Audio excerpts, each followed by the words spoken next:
Okay, so here we have two rotors that came off of the same vehicle. You'll notice the rotor to the left is what the rotor will look like after machining. The rotor to the right is before machining takes place. You'll notice that there is some pretty unique markings that are going around the rotor here. And those markings are coming from the squelch indicator or noisemaker or extended brake pad life indicator, what squeal pad, whatever you want to call it. It's a little tiny metal tab that's built onto the actual brake pad itself that lets you know you've gotten down to the worn limit. This worn limit is generally less than 2 millimeter. Now, in placing this on the rotor, you'll see if I try to pull it, there's some drag. And that drag is created because of this lip. And this lip is created because as you're depressing the brake pedal and the hydraulic system functions, it's pulling the caliper in and it is squeezing the pads together against the rotor to help you stop the vehicle. When that happens over time, material is lost from the rotor or metal wears down. If you're using the brake a lot or riding the brakes, as you'll hear, these rotors can become warped. So if you're pressing, releasing, pressing, releasing, pressing, releasing, this rotor can become warped. Most manufacturers will give you anywhere between 2/1000ths and 3/1000ths variation between rotor thickness. What that means is you'll have to take measurements at least at 5 different points on the rotor to see what the rotor thickness variation is. And that rotor thickness variation will let you know what the true parallelism is of that rotor. And if you're 1 to 3/1000ths off, you make annotations. If it's more than the manufactured specification, the rotor needs to be turned. When the rotor is turned, it will come out looking something similar to this, for the exception of the finish. When rotors are cut, and I'll show you here in a video clip right now, when rotors are cut, there are 2 tips, one on the inside and one on the outside of the rotor that start at the most closest point and work its way out like a record. Some of you may be too young to know what a record sounded like, looked like, and how it functioned. Those of you that are old enough to know what a record is and how it operates will know that it creates a spiral path around the rotor, working its way from the inside all the way outside until eventually there's nothing left to turn. The same thing can be said about laser etched CDs, because over time, as years would progress, we went from records to cassette tapes to CDs to MP3 and MP4 mode. So now that everything's digital, the idea or concept of this being a record might not make sense to some guys. But just let that be known that it starts at one point, and if you were to do a spiral in a circle, even using a pen and paper, and start from one point and just go around and around and around and then stop at one point, it has a spiraling effect and eventually it runs out. Well, that will cause noise as you're going down the road because there are grooves. And grooves do not mesh well with new brake pads. This is an old brake pad, but I'm just showing you a brake pad as an example. Something you can do to minimize that is to create what's called a non-directional finish, as this one has on it. And you can do that one of 2 different ways. One, you can use a piece of sandpaper and do it by hand and just kind of go around in a circular motion with your finger until eventually there's no more record look to it, and eventually look something like this. The other way is you can have it on a brake lathe and using something of a die grinder with a piece of sandpaper on the end of it. You start your way from the inside and work your way outside. Now, you don't want to do this with a coarse grit because then you're back to machining the rotor, and you don't want to machine the rotor. You just want to create a non-directional finish. So this is 220 sand grit. You start from the inside, you kind of go out, you come back in, you come back out as it's on the lathe, in, out, a few times until eventually you have this non-directional finish. That will take away any squealing, squelching, or any other sound that it would possibly make.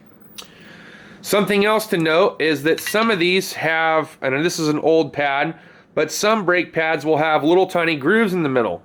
Well, when brake dust collects between those grooves, you'll hear some squealing and squelching as well, because it's not, it thinks that there's something wrong when there's not. People will ignore this for a certain period of time until eventually their brake pad looks something like this. Do not ignore the squealing or squelching. Simply just taking everything apart, looking at it, scuffing it with some sandpaper very lightly, cleaning it up with either brake cleaner, or if you don't want to waste the money, you can use soapy water to clean it up, put it all back together, and you're good to go. Alright, so now let's get into checking of the reason why you would machine a rotor or why you would just change them out. So pricing. Pricing can dictate whether or not it's cheaper for you to purchase a new rotor or to have it machined. Some auto parts stores will machine the rotor for you for a very minimal charge, and some shops will charge you a very minimal charge to machine the rotor. In fact, it could be less in some cases to machine the rotor than it would be to replace the rotor, and the only difference is there is a little bit for labor in machining it. So what you're looking for when you're machining is there enough meat or is there enough metal left on the rotor to machine it? If there is, you can machine it, as we've clearly done here. However, something that can make it to where even after machining that it's impossible to reuse the rotor again would be what's referred to as a hot spot.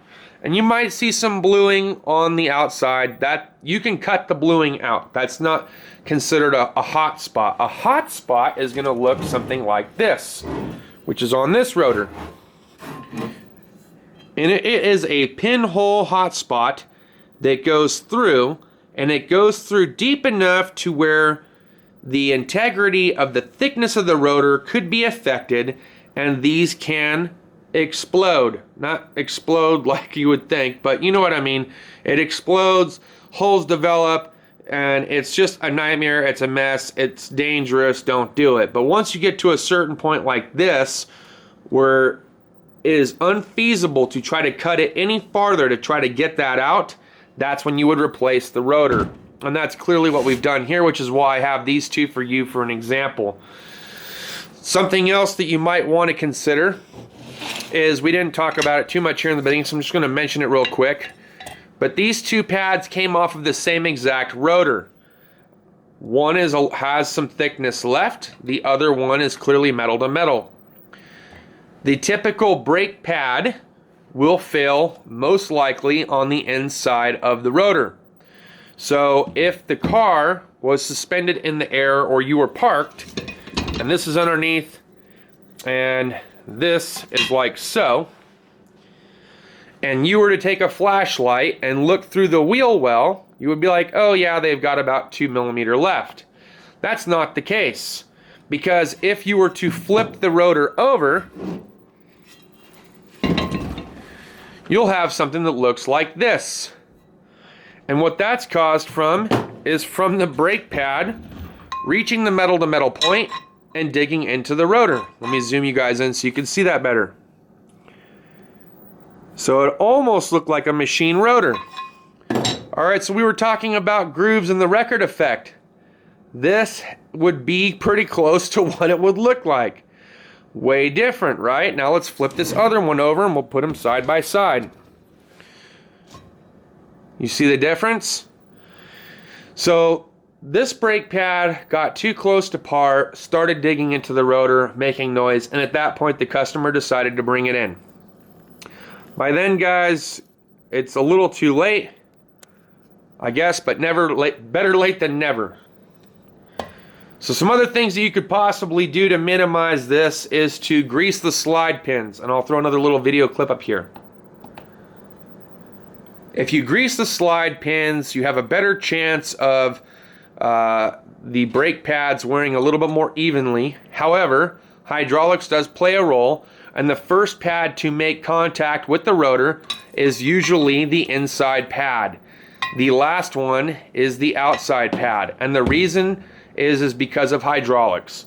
Once that piston comes out of the caliper and depresses this into the rotor, it then forces the rotor over to the outside pad, which is why the inside pad typically wears out faster than the outside pad.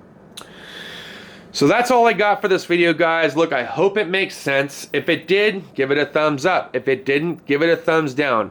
Do not neglect the rotor. Do not neglect checking both pads. If you have to pull a wheel off, pull a wheel off, but do so, because you are as safe as you can be until it's too late. So if you check this stuff periodically, or you take it to a shop that you trust to check it periodically, and you know that you can trust them, you're not going to have an issue. So I'm glad we were able to actually find this before it became a bigger issue later down the road. That's all I got for this video, guys. We'll see you next time. Deuces.